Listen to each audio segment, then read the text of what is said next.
Welcome back. Now I'm about to have a really interesting conversation, and I hope you stay right there for it. Now we're joined today by Oluwaseun Opeyemi.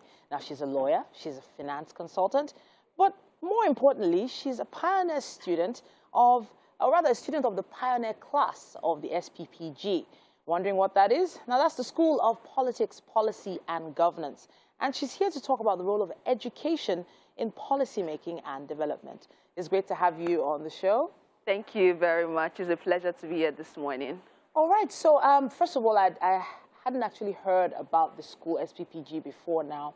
And I just realized because, you know, it's basically just started. Yeah. But we're here to talk about the importance of getting education when it comes to leadership. Why do you think it's more important right now than ever before? Okay, thank you for that question. So education is very important. And like I already explained to you, you already mentioned before, it evades all aspects of our lives. It can transform, it can change. So as leaders, it is very important that we are educated because it is only what you have that you can give to other people. So the School of Politics, Policy and Governance was set up last year as an unconventional school, an initiative of the Fixed Politics Initiative, which seeks to build leaders who would serve the people and also act as stewards, because stewardship is very important. I think sometimes we forget that stewardship is actually why we have leadership.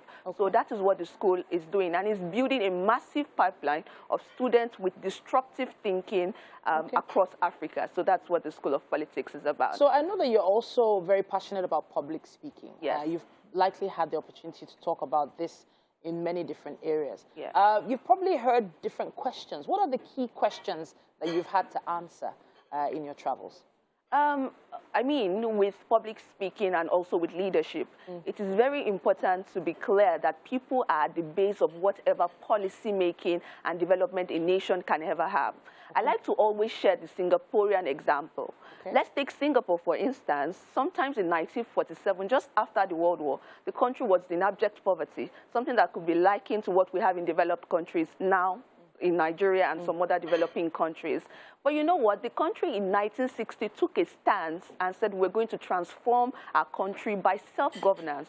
So they introduced a policy for education that transformed them. And in 20 years, between 1960 and 1980, Singapore became one of the most prosperous economies in Nigeria and in the world. And even now, we find out that in their economy, education answers to a lot of a huge chunk of their economy. So the importance of education in nation building and development cannot be overemphasized. Okay, so now there must be a few gaps that you've noticed in your studies that have possibly hindered the growth of our economy, our nation, with regards to leadership. Could you touch on some of those gaps that you think we need to fill? Yes. So, like I said, the School of Politics, Policy and Governance has in fact impacted me in this area a lot of times, because so many times when we hear the Nigerian dream, we feel like it's impossible and that it's very huge. But when you get into this school and you learn about leadership, you find out that majorly what we suffer as a nation is political will. We don't have the political will to do the right things. We join that with corruption and some other things that we face. Yeah. But I think one thing I would love to mention is funding especially for education.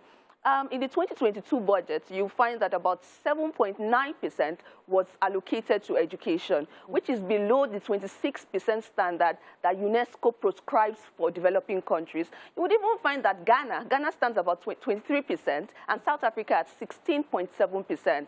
So we need to fund education more. And when I mean education, I'm not just talking about formal education. You know, School of Politics, School of Leadership, all of this would help us in the long run. Okay, obviously, where a lot of people are anticipating the elections that are coming up next year in Nigeria, that is. And it does feel like a lot of the people who are considered candidates have sort of been through their own school of life. So in terms of learning in a school setting and learning in real life about how to lead and how to govern people, which do you think is the best route? You know, people think that experiences are what you use to lead. But you'll find out that Nigeria is a complex state you know, if you allow me use that word. You know, we have ethnic barriers, language barriers. So you can't lead a country, even states in Nigeria, based on what you have experienced, because your experience will be myopic. If you live in the north, the problems that face people in the north are very unique to them. If you live in the south, the problems that beset people in the south are very unique to them. So you need to go to a school of politics, policy, governance. You know, you learn about what is happening and what can be changed effectively. And I mean, in the past 1 year, I've been transformed by SPPG, and I would advise that every leader that wants to contest in the elections in forthcoming years should take a time off and actually go and get formal education to help them do that. Okay, so, you know, there are different types of leadership. You know, there's the whole idea of leading teams, you know, within companies, corporate organizations, but then also there's leading countries, leading people. When you have those two different areas, and you have probably parents watching right now thinking, oh, my child shows some leadership traits, which do you think they should think of first? If your child is, like I gave you the Singaporean example. Yeah. So if you look at this curriculum from schools in Singapore, at first, when the country was struggling, they had a survival-based learning. Then they moved to an ability-based learning, which had like schools like gifted schools. So they had specific schools for specific skill sets. So if you have a child that is showing, you know, he likes to talk, he likes to help people, is passionate about change, then it's early enough you enroll them in a school that will help them harness the potentials that they already have. So yes, you know, the family is in fact important in this, because that's the first level of any change the society is ever going to have. Some people seem to have given up on leadership. They've just decided to take things into their own hands. For those people that you probably come across once in a while who have completely given up and just decided, you know what, I'm just going to do my own thing, what's your advice to them? I really like this question because, you know, towards the end of my stay at the School of Politics, Policy and Governance, we had to have a community project.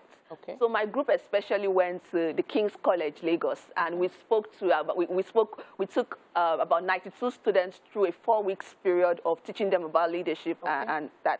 And I remember that taking one of the classes, I had asked them a very important, I showed them a picture of this very beautiful building in New York. And I asked the students, I said, how many of you believe that Nigeria would ever look like this? And 80% of them said never, it's not possible. But after the class and after the training, I had one of the students speak, and I was just blown away. When you don't have information required, then you can't even get the picture. So Nigeria is going to be better, and it's going to be during our lifetime. But it will not change if we are not taking steps to actually make Nigeria better by, you know, taking leadership serious, getting our PVCs. I always tell people when they say, oh, you know, there's rigging, I don't want to get my... If your votes don't count, there won't be people snatching your boxes. So you have to go get your PVC and make sure that you go there to do your own bit and hope that Nigeria would be great like the rest of us. So from how you're speaking now, I can see how passionate you are and that you truly believe in this. So what office will you be running for eventually? What are your aspirations? I won't say I'm running for any office right now because I believe that so many people run for office because they just want to be leaders. I'd rather just be here learning, like going to the School of Politics, and also supporting other credible candidates that I think would do the job. But definitely in 10 years, 15 years from now, I actually want to take the journey and learn through the journey. And then I hope that at the end of the day, I would be able to do something and make change. Do what? What is it? What seat do you want to take? You're putting me on the spot. But if I were to run, I would start from my local government. Then, you know, maybe the Senate, and then maybe become the first female president of Nigeria. Who knows? That was where I was going. I do believe you have the capacity to do so. Thank you. We'll probably look back at this video one day and remember when we had this conversation, because one thing people need is hope. And with educational centers like the one you've been talking about in this discussion, I think we do have some hope. So let's just list as quickly as possible 3 things parents need to look out for in their child before they send them to a school like where you went. Okay, so let me just quickly clarify that it's not, it's a kind of school for present and future leaders. So in my class, for instance, we have CEOs, we have people that are mates. In fact, I'm one of the youngest students of the class. Wow. Yes, I'm one of the youngest students of the class. So it's not a school that, you know, it's just for children. Okay. It's for leaders, present leaders and future leaders. Okay. So just go to our website at sppg.org. We just admitted a new cohort, but I'm sure in the next couple of months they will be done too with the training. Okay. So just apply. And to be clear, the admission is very competitive. So you have to have done something because they want to just breed people that they know that in the future would do something. So honestly, I can't wait to see what you're going to come up with. Make sure you keep in touch with us. Definitely. And I know there are probably a few people out there with some questions for you. Please just make sure you post them and use our hashtag WakeUpNigeria on TVC, and we'll see what we can do to respond to them. Thank you so much for coming to talk to us. Thank you so much. One of the future presidents of Nigeria sitting right here on the couch with us right here on Wake Up Nigeria. All right then, hopefully that's giving you some hope and helped you aspire to be better. We're going to be taking a quick break now, but there's still quite a lot more right here on Wake Up Nigeria.